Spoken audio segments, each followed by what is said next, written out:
Hi and welcome to Hygge and Homeschool. My name is Maya and today I'm going to be talking about a unit study about ladybugs that I had done with my little 3-year-old.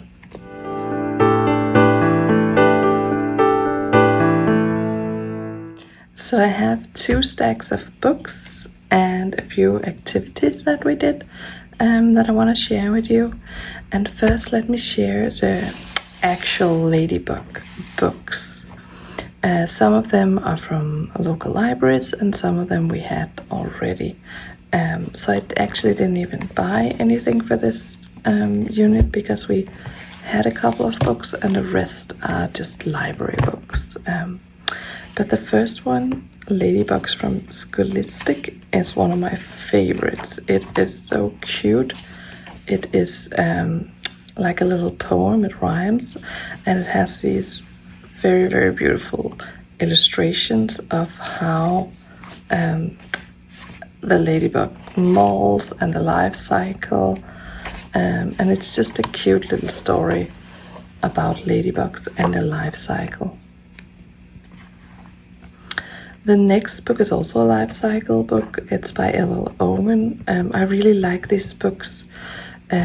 I think we also have had the bee and the snail and dirtworm. I've seen he had like different, or she, I actually don't know if LL's he or she, but there's different ones in this series. And I think they're really good resources for the 3-year-old.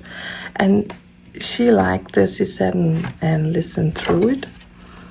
And then we have another ladybug, and I think a lot of them are the same, exactly the same almost, in sense of learning about the life cycle and the predators and what a ladybug eats. But I feel for a 3-year-old, the repetition in getting the same information in different ways, new pictures, is super good. And in the end she could go through the life cycle with me, and I think it's because we just sat and read through all these books and talked about them. But each one of these I feel has just been really good. But it is a lot of the same, just presented in a little bit different ways in each book. And this one is one we had. I love these Smithsonian Backyard series. So every time I see one, I grab it. A lot of them comes in like these small, but this time I found a big one. And they're beautifully illustrated, and it's not it is of course a fictional story, but it's true to how the ladybug would be in real nature. It does have this one predators, so it could get a little scary if your kid are not into that, but you know, no one gets eaten in this one except for the aphids. And then there's this one, another little life cycle, again with beautiful pictures.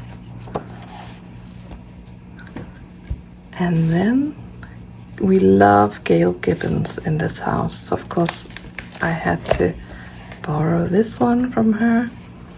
I love her illustrations. So this was all the ladybug books, and we just read a couple of days and of them every day and reread some. And my daughter loved it, and we snuggled up on the couch and talked about the life cycle. So here are the rest of our books, which is not directly ladybugs, but more like bugs and beetles and insects.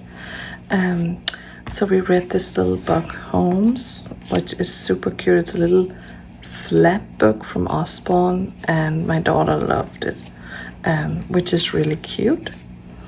Then we read the Bug Hotel, which tells you about how you can build, let me show you the last page, how you can make your own little bug hotel in your garden. And we talked about the ladybugs like to live in the hay and grass. and I really like this book too. Then this one was of course a little bit way over level for a 3-year-old, but I used it as reference to look at all the different patterns of ladybugs. Mostly in our books and in our study we encountered the 7-spotted ladybug. So yeah, so it's a good little one to have in your library, but I would say it's more for my 10-year-old than my 3-year-old. And then we read this one, which I absolutely love the illustrations. A beetle is shy. And I love that on the pages it has this for my 3-year-old. And then when she gets a little older, we could read this passage. So now we just read this and looked at all the beautiful illustrations. Finally, I'm going to show you some of the stuff that we did.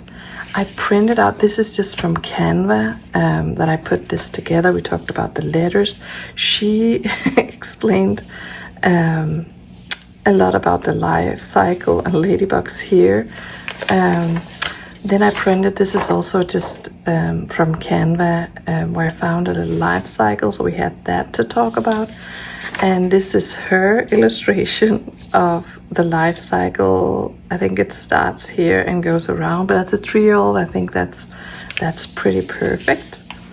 And then I just had a little extra ladybug that she could color while I did other things with her big sister, like math. Then we did these little, or I made this little dry clay model of the life cycle. It took a little longer to dry than I expected, so I am not finished painting it, but we had fun doing that together. And I made like one little egg that you could pick up that I haven't painted yet. So this is the eggs, the larva, the pupa, and the ladybug. Then we filtered, or I filtered, a little mommy and baby ladybug, and she's playing with the baby right now. And finally I had this little set that she played with every day, in Play-Doh, and just while I did instruction time with my bigger girl. A little ladybug model of the life cycle here. Yes, so that was what we did for our ladybug study. It was like very short, very sweet, and fun. And now my 3-year-old has not an understanding, but I feel she grasps a little bit how life cycles work. We're gonna do more life cycles next year, and I think these are fun little studies to do with her. I hope you could use some of this for inspiration. Thank you so much for watching. Bye.